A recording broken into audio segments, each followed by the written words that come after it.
અમને ડિટેન કર્યા છે, પોતાના પેટમાં વાગ્યું છે, એમને પેટમાં દુખે છે, છતાં હોસ્પિટલ નથી લઈ જતા અને હજીરા બાજુ લઈ જઈ રહ્યા છે. કોઈ સાંભળતું નથી. અત્યારે હજીરા બાજુ લઈ જાય છે. હજીરા પુલ ઉપર પહોંચ્યા છે.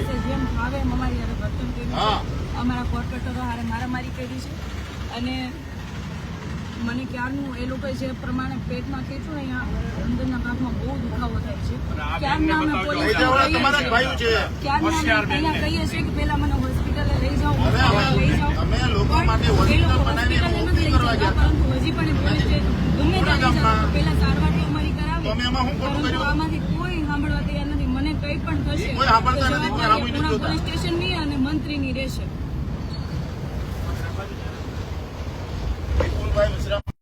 સુવિધા માટે હોસ્પિટલ બનાવી, એ હોસ્પિટલમાં જે ઓપનિંગ હતું, એ ઓપનિંગમાં જયારે અમે ગયા અને ત્યાં જઈને જીરો બહાર ઉભા રહ્યા એટલે તરત જ આ પોલીસે અમે આતંકવાદી હોઈએ એવી રીતે તરત જ અમારી ઉપર હુમલો કરીને ખસડીને ડબ્બામાં ભરી લીધા. માથામાં ક્યારના મને ચક્કર આવે છે, નેતાને પેટમાં વાગ્યું છે, એમને પેટમાં દુખે છે ને પણ આ તમે જુઓ, આ દલાલો, ભાજપના દલાલો, એક કઈને દયા જેવો છાંટો નથી. પોલીસની પીસીઆર પાછળ લખે છે જન રક્ષસ. જન રક્ષસ નથી, આ રાક્ષસો છે. એવું કરતું આજે અમારી સાથે કર્યું છે અને ખસડીને અમે લોકો માટે જે સુવિધા ઉભી કરી ત્યારે આ હોસ્પિટલો બની છે. 30 વર્ષથી ભારતીય જનતા પાર્ટીની સરકાર હતી. જયારે આમ આદમી પાર્ટીના કોર્પોરેટરો કઈ પણ સુખ સુવિધા ઉભી કરે તો મંત્રીઓ ખાતમુહૂર્ત કરવા જોડાવે છે. એનામાં તેવડ હોય સરકારી હોસ્પિટલ હાલે છે, એમાં કોઈને હાર્ટ એટેક આવી સુવિધા કેમ કરાવી શકવાની તેવડ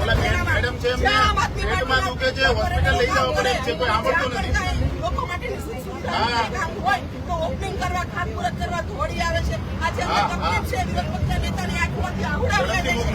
એક ખેલ પોલીસ વાળાના પેટનું પાણી નથી આવતું અને આ પહેલી પોલીસ વાળી બેન જો બેઠી છે, ગુલાબી ડ્રેસ અમને લાફાવાળી કરવા માંડી છે બેન. અને જે ભાવે અમને ગાડી દે છે, આટલો બધો અધિકાર ભાજપની આટલી બધી દલાલી કરવાની છે. સત્તા કોઈની કાયમ રહી નથી ને રહેવાની નથી. સત્તાને તળિયા છાંટવાનું બંધ કરો, સત્તાને તળિયા છાંટવાનું. કેટલી ગુલામી કરશો?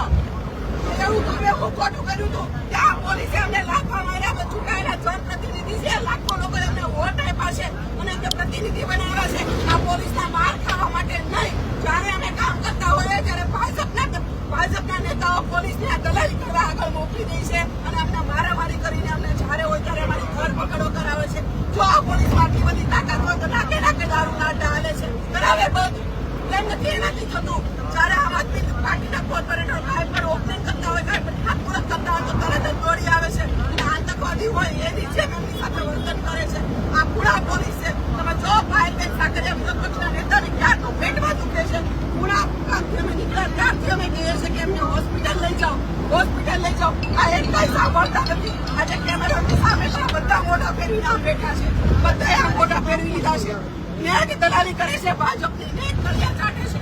જો આ મંત્રી આમને કોઈને ટુકડો ફેંક્યો છે તો એક પણ જવાબ દેવા તૈયાર નથી. કાલે સવારે આ વિદ્યાર્થીને કોઈ પણ વસ્તુ થશે તો એની જવાબદારી કોણ લેશે?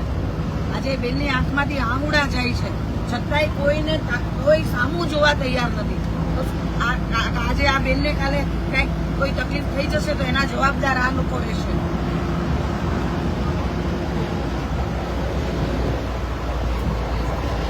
આજે છેલ્લા કેટલા સમયથી આ ખૂણામાં વિસ્તારની અંદર 50 બેડની જે હોસ્પિટલ છે એ બનીને રેડી.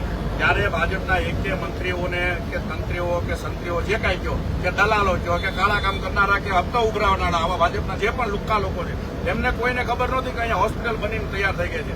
બોર્ડની અંદર, સદનની અંદર જયારે અમારા હોસ્પિટલ સમિતિના સભ્યો અને કોર્પોરેટરો આ બાબતનો અવાજ ઉપાડે ત્યારે આ લોકોને ઊંડે ઊંડેથી ભાન થયું કે હવે શરૂ કરી દેવી પડશે, નકર આ લોકો લોકાર્પણ કરી દેશે.